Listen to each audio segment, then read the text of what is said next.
Le Seigneur soit avec vous. Et avec votre esprit. Évangile de Jésus-Christ selon saint Matthieu. Gloire à toi, Seigneur. En ce temps-là, Jésus disait à ses disciples, « Ce que vous faites pour devenir des justes, évitez de l'accomplir devant les hommes pour vous faire remarquer. Sinon, il n'y a pas de récompense pour vous auprès de votre Père qui est aux cieux. Ainsi, quand tu fais l'aumône, ne fais pas sonner la trompette devant toi, comme les hypocrites qui se donnent en spectacle dans les synagogues et dans les rues, pour obtenir la gloire qui vient des hommes.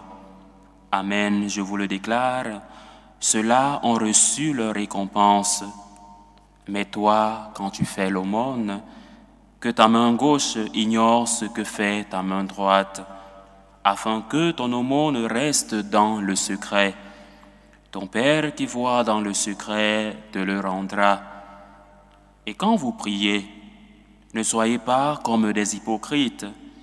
Ils aiment à se tenir debout dans les synagogues et au carrefour pour bien se montrer aux hommes quand ils prient.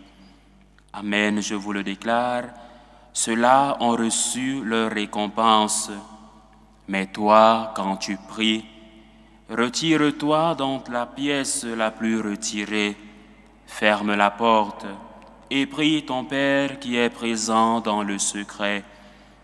Ton Père qui voit dans le secret te le rendra. Et quand vous jeûnez, ne prenez pas un air abattu comme les hypocrites. Ils prennent une mine défaite pour bien montrer aux hommes qu'ils jeûnent. Amen, je vous le déclare, ceux-là ont reçu leur récompense. Mais toi, quand tu jeûnes, parfume-toi la tête et lave-toi le visage. Ainsi, ton jeûne ne sera pas connu des hommes, mais seulement de ton Père qui est présent au plus secret. Ton Père qui voit au plus secret te le rendra. Acclamons la parole de Dieu. Louange à toi, Seigneur Jésus. Saint Matthieu aujourd'hui nous livre un récit intéressant, le même évangile que nous lisons chaque mercredi des Cendres pour commencer le carême, pour nous inviter justement à entrer dans le secret en temps de carême. Et pourquoi revenir sur cet évangile aujourd'hui? Justement, pour nous redécouvrir l'essentiel de notre foi. Ton Père voit dans le secret ce que tu fais. L'évangile que nous venons d'entendre, bien-aimés de Dieu, nous invite à entrer dans un rapport intime avec Dieu, un rapport silencieux, presque caché avec notre Père. Notre Dieu est un Dieu du silence.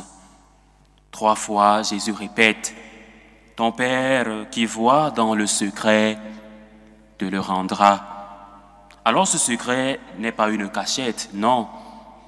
Il est le lieu du cœur. Il est le lieu sanctuaire, le lieu fondamental de notre relation avec Dieu, où Dieu demeure et où il nous attend. Dieu demeure dans notre cœur, dans notre secret. Et cela nous rappelle justement ce moment fort sur la croix, où de son côté, on peut jaillir du sang et de l'eau, le côté transpercé de notre Seigneur, naissance de l'Église. De ce cœur, le centre de l'amour, est née l'Église, la miséricorde de Dieu. Et justement, nous sommes en ce temps, en ce mois, nous voulons nous rappeler du cœur de notre Seigneur, de ce cœur plein d'amour, de ce cœur qui nous a tant aimés.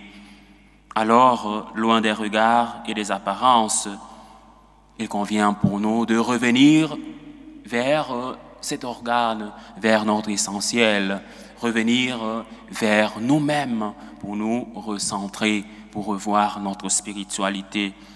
Alors cela nous rejoint profondément dans la théologie spirituelle qui contemple comment Dieu agit en nous à travers sa grâce, et dans la théologie de l'espérance qui nous pousse à avancer confiants dans ce que Dieu voit, dans ce que Dieu entend, dans ce que Dieu répond.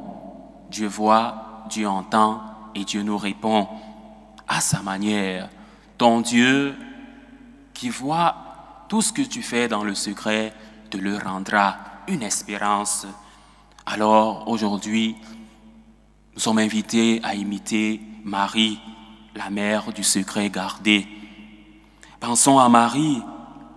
L'Évangile nous dit qu'elle gardait toutes choses en son cœur. Elle ne parle pas beaucoup.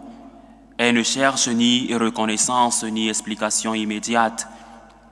Elle méditait, elle discernait, elle voyait, elle contemplait, elle aimait comme son Fils.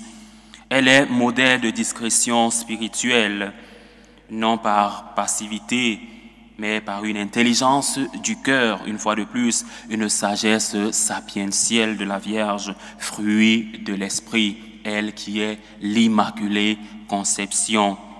Alors Marie laisse Dieu parler à son rythme.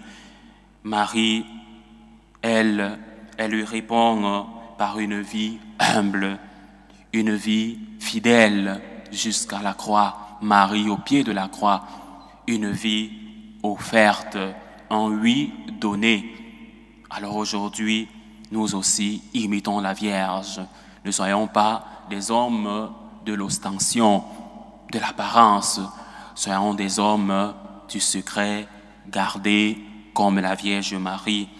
Alors, il est important pour nous aujourd'hui, bien-aimés de Dieu, de donner avec le cœur disposé, de donner avec un cœur joyeux, comme la Vierge Marie, après avoir reçu l'Esprit Saint, s'exclame, clame le Magnificat, cette prière que nous aimons, nous catholiques, reprendre les paroles de la Vierge Marie. L'apôtre Paul, dans la deuxième lettre aux Corinthiens, nous donne la clé de lecture de cette attitude juste, de ce secret gardé. Que dit Saint Paul? Saint Paul dit: Dieu aime celui qui donne joyeusement. Mais pourquoi? Parce que la joie véritable vient de l'action de grâce. Nous, franciscains de Marie, nous disons la joie véritable vient de la gratitude. Après une grâce, doit venir une action de grâce, doit venir un merci. Et la Vierge Marie l'a compris. Après avoir reçu l'ange, après avoir reçu l'Esprit Saint, elle s'exclame, elle chante le Magnificat, elle chante sa gratitude à Dieu. Alors, comment est-ce que nous devons nous comporter face à cette disposition de l'action de grâce? C'est là une disposition fondamentale du cœur, du secret gardé. Cela rejoint le cœur de la spiritualité franciscaine, notre spiritualité. Saint François ne gardait pas tout pour lui. Il ne donnait pas pour faire le bien. Il donnait parce qu'il était ému de reconnaissance devant la bonté infinie de Dieu, d'où son cantique aux créatures. Il voulait vivre pauvre, vivre caché, vivre discret comme le Christ, pour que Dieu seul soit vu et glorifié. Et cela rejoint la spiritualité de Saint Jean-Baptiste, diminuer pour que le Christ apparaisse.